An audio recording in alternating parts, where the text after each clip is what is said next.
Maybe you love gardening, and when you were home all summer, you worked and you gardened and you harvested a bunch of cool veggies and you grew all sorts of plants.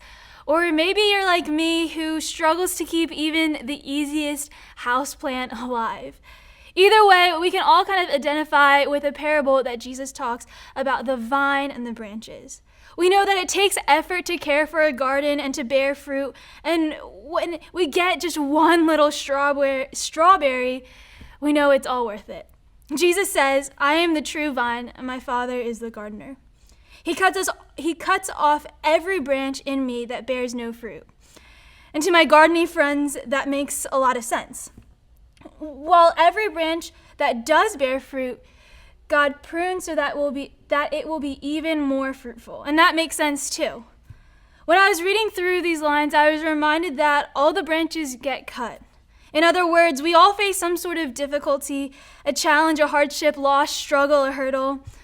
All the branches get cut. Some get cut off, but others get pruned.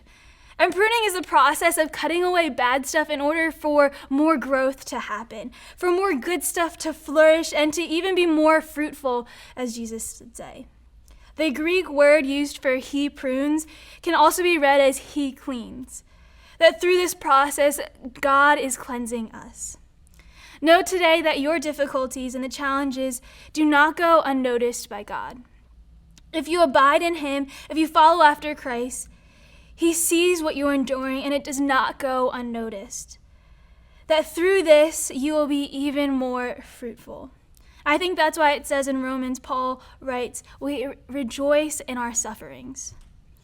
Jesus continues, and he says that without him, we can do nothing. But if we remain in him, if we abide in him, if we stay in his word, you will be blessed beyond measure. And the purpose of all of this is that God would be glorified. That when we are united with Christ, when we are aligned with him, when we desire to be close to him, God is glorified.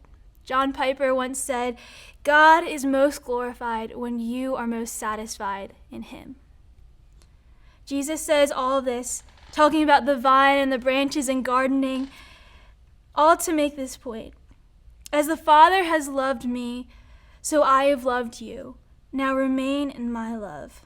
He says, if you keep my commandments, you will remain in my love, just as I have done the same with God. I tell you all this so that my joy may be your joy, and that your joy may be made complete.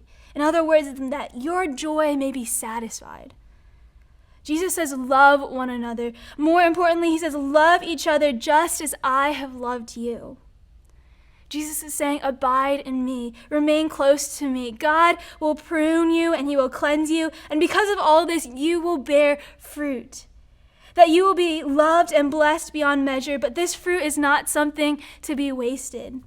Love one another just as I had shown love to you. And through all this, the Father will be glorified and those around you will see God's goodness and love.